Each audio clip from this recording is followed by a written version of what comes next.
Nuestro primer cigarro, Horacio Quiroga. Ninguna época de mayor alegría que la que nos proporcionó a María y a mí nuestra tía con su muerte. Inés volvía de Buenos Aires, donde había pasado 3 meses. Esa noche, cuando nos acostábamos, oímos que Inés decía a mamá: «Qué extraño, tengo las cejas hinchadas». Mamá examinó seguramente las cejas de tía, pues después de un rato contestó: «Es cierto, ¿no sientes nada?» «No, sueño».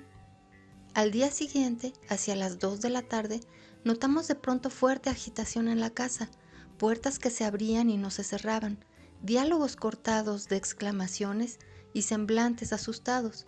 Inés tenía viruela y de cierta especie hemorrágica que vivía en Buenos Aires. Desde luego, a mi hermana y a mí nos entusiasmó el drama. Las criaturas tienen casi siempre la desgracia de que las grandes cosas no pasen en su casa. Esta vez nuestra tía, casualmente nuestra tía, enferma de viruela. Yo, chico feliz, contaba ya en mi orgullo la amistad de un agente de policía y el contacto con un payaso que saltando las gradas había tomado asiento a mi lado.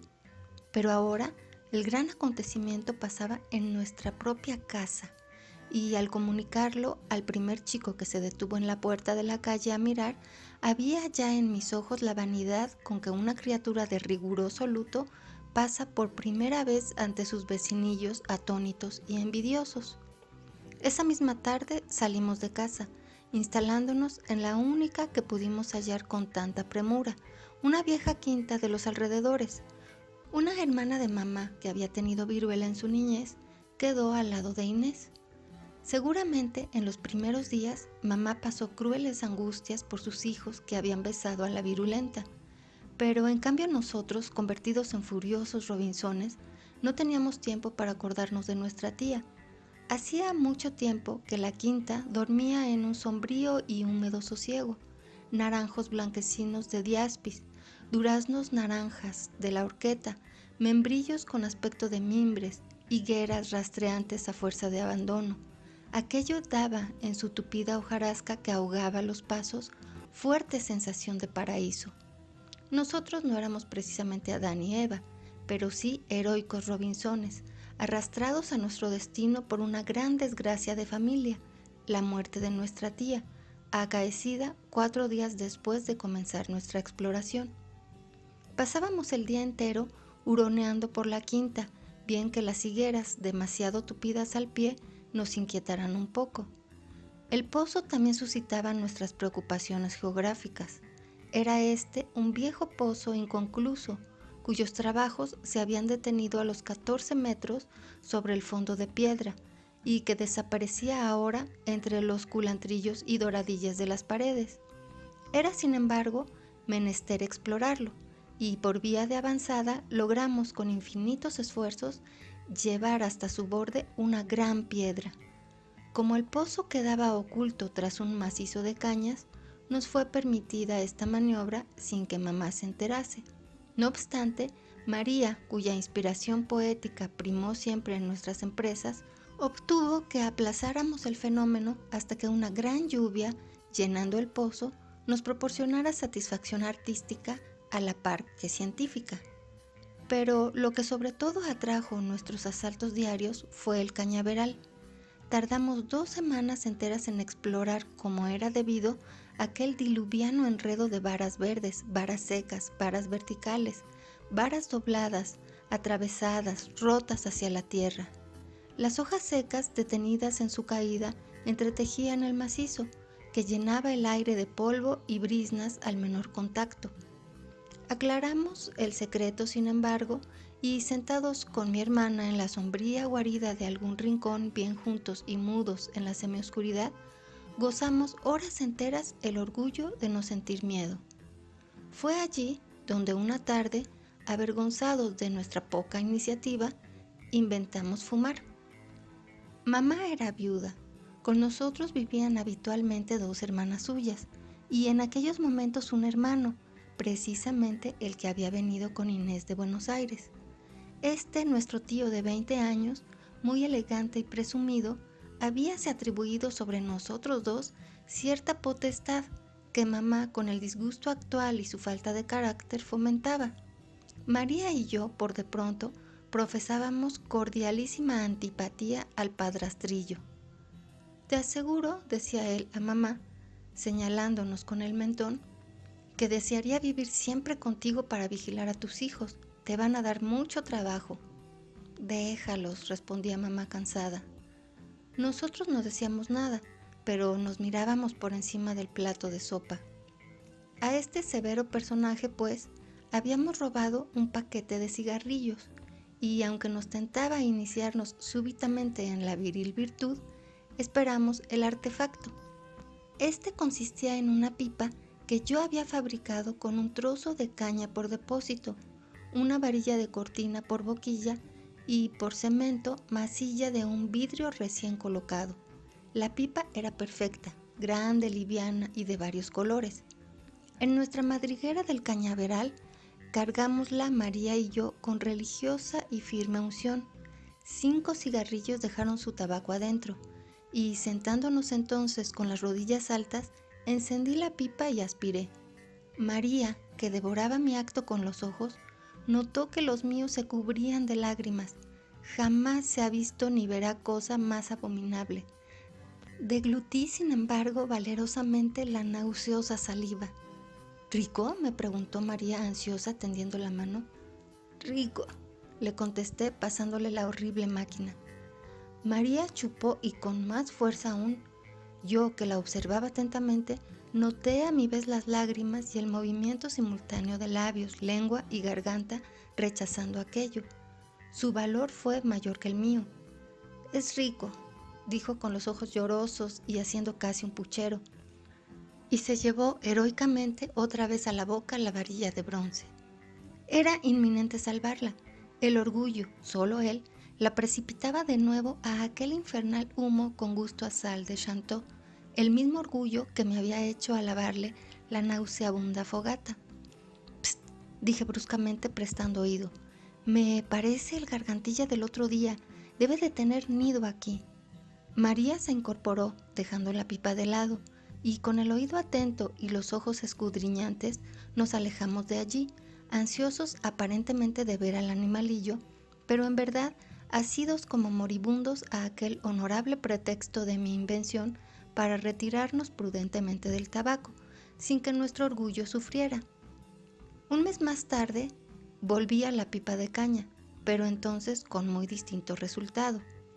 Por alguna que otra travesura nuestra, el padrastrillo habíamos ya levantado la voz mucho más duramente de lo que podíamos permitirle mi hermana y yo. Nos quejamos a mamá. «Va, no hagan caso», nos respondió sin oírnos casi. «Él es así». «Es que nos va a pegar un día», gimoteó María. «Si ustedes no le dan motivos, no. ¿Qué le han hecho?», añadió dirigiéndose a mí. «Nada, mamá, pero yo no quiero que me toque», objeté a mi vez. En ese momento entró nuestro tío. «Ah, aquí está el buena pieza de Eduardo. Te va a sacar canas este hijo, ya verás». «Se quejan de que quieres pegarles». «¿Yo?», exclamó el padrastrillo midiéndome. «No lo he pensado aún, pero en cuanto me faltes al respeto». «Y harás bien», asintió mamá. «Yo no quiero que me toque», repetía enfurruñado y rojo. «Él no es papá». «Pero a falta de tu pobre padre, es tu tío. En fin, déjenme tranquila», concluyó apartándonos. Solos en el patio, María y yo nos miramos con altivo fuego en los ojos.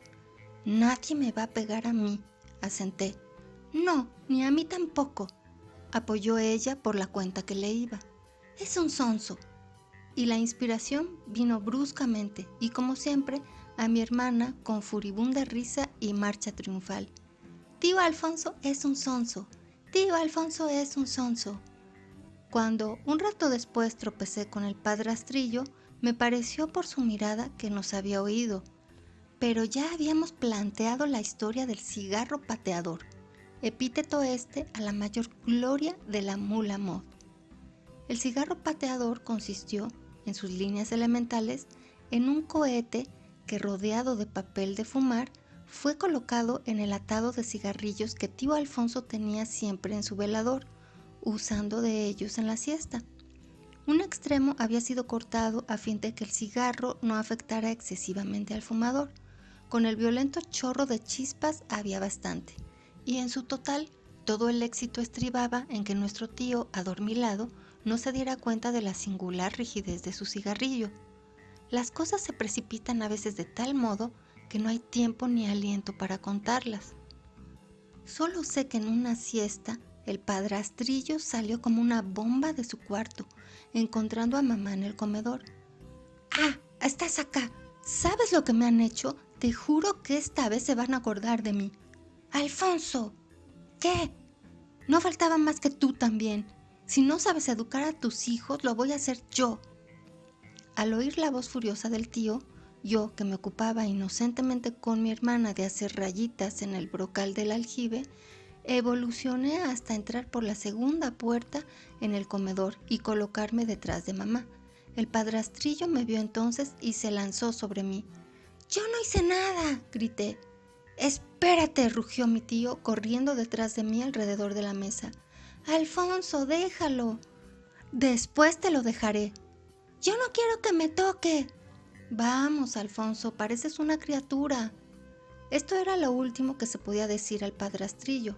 Lanzó un juramento y sus piernas en mi persecución con tal velocidad que estuvo a punto de alcanzarme, pero en ese instante salía yo como de una onda por la puerta abierta y disparaba hacia la quinta con mi tío detrás. En 5 segundos pasamos como una exhalación por los durazneros, los naranjos y los perales, y fue en ese momento cuando la idea del pozo y su piedra surgió terriblemente nítida. «¡No quiero que me toque!», grité aún. «¡Espérate!». En ese instante llegamos al cañaveral. «¡Me voy a tirar al pozo!», aullé para que mamá me oyera. «¡Yo soy el que te va a tirar!». Bruscamente desaparecía sus ojos tras las cañas, corriendo siempre. Di un empujón a la piedra exploradora que esperaba una lluvia y salté de costado, hundiéndome bajo la hojarasca.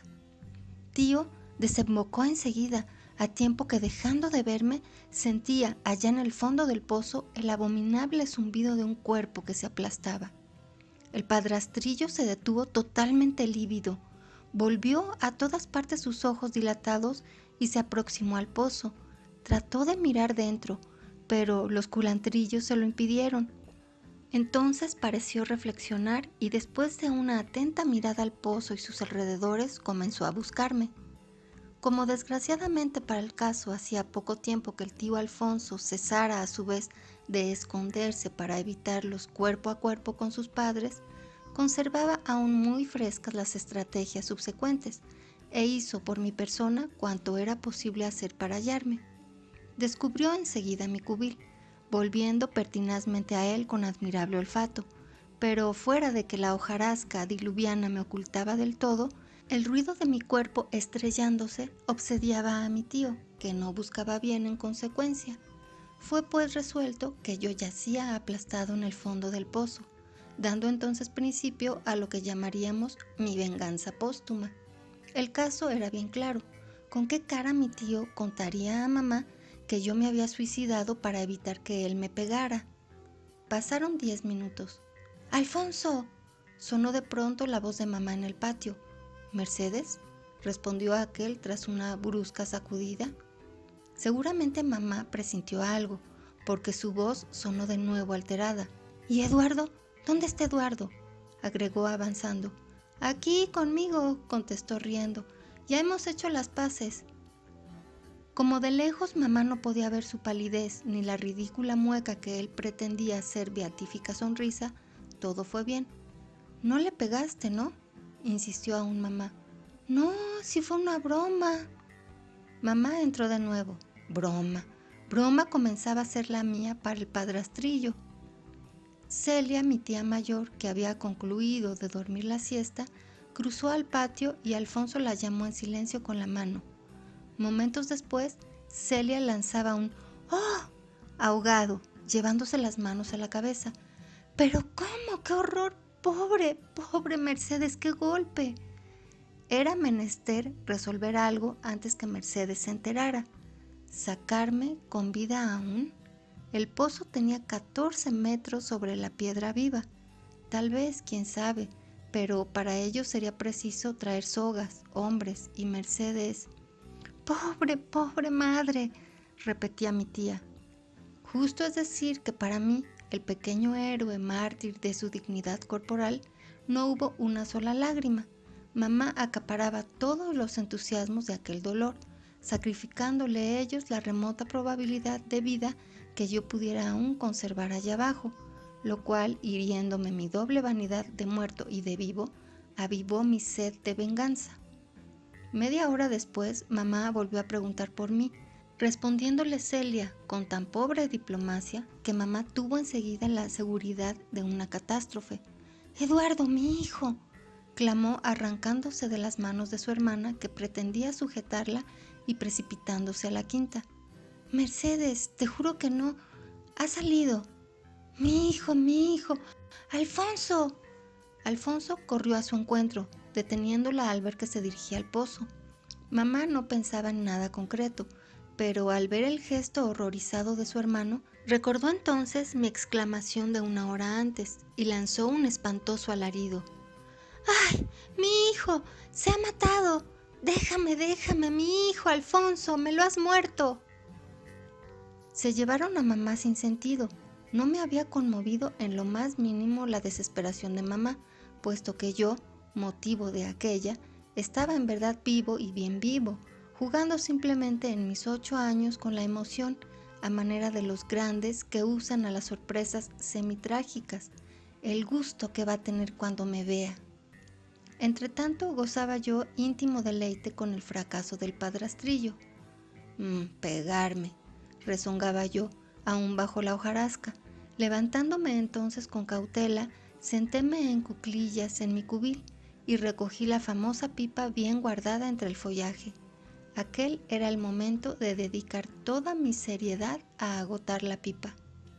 El humo de aquel tabaco humedecido, seco, vuelto a humedecer y resecar infinitas veces, tenía en aquel momento un gusto a cumbarí, solución coire y sulfato de soda mucho más ventajoso que la primera vez. Emprendí, sin embargo, la tarea que sabía dura, con el ceño contraído y los dientes crispados sobre la boquilla. Fumé, quiero creer que cuarta pipa. Solo recuerdo que al final el cañaveral se puso completamente azul y comenzó a danzar a 2 dedos de mis ojos. 2 o 3 martillos de cada lado de la cabeza comenzaron a destrozarme las sienes, mientras el estómago, instalado en plena boca, aspiraba él mismo directamente las últimas bocanadas de humo. Volví en mí cuando me llevaban en brazos a casa. A pesar de lo horriblemente enfermo que me encontraba, tuve el tacto de continuar dormido, por lo que pudiera pasar. Sentí los brazos delirantes de mamá sacudiéndome. «Mi hijo querido, Eduardo, mi hijo. Ah, Alfonso, nunca te perdonaré el dolor que me has causado». «Pero vamos», decíale mi tía mayor, «no seas loca, Mercedes, ya ves que no tiene nada». «Ah», repuso mamá llevándose las manos al corazón en un inmenso suspiro. «Sí, ya pasó. Pero dime, Alfonso, ¿cómo pudo no haberse hecho nada? Ese pozo, Dios mío». El padrastrillo, quebrantado a su vez, habló vagamente de desmoronamiento, tierra blanda, prefiriendo para un momento de mayor calma la solución verdadera, mientras la pobre mamá no se percataba de la horrible infección de tabaco que exhalaba su suicida. Abrí al fin los ojos, me sonreí y volví a dormirme, esta vez honrada y profundamente. Tarde ya, el tío Alfonso me despertó. «¿Qué merecías que te hiciera?», me dijo con silbante rencor. «Lo que es mañana, le cuento todo a tu madre y ya verás lo que son gracias». Yo veía aún bastante mal, las cosas bailaban un poco, y el estómago continuaba todavía adherido a la garganta. Sin embargo, le respondí: «Si le cuentas algo a mamá, lo que sé esta vez, te juro que me tiro». Los ojos de un joven suicida que fumó heroicamente su pipa, ¿expresan acaso desesperado valor? Es posible. De todos modos, el padrastrillo, después de mirarme fijamente, se encogió de hombros levantando hasta mi cuello la sábana un poco caída. Me parece que mejoraría en ser amigo de este microbio, murmuró. Creo lo mismo, le respondí, y me dormí.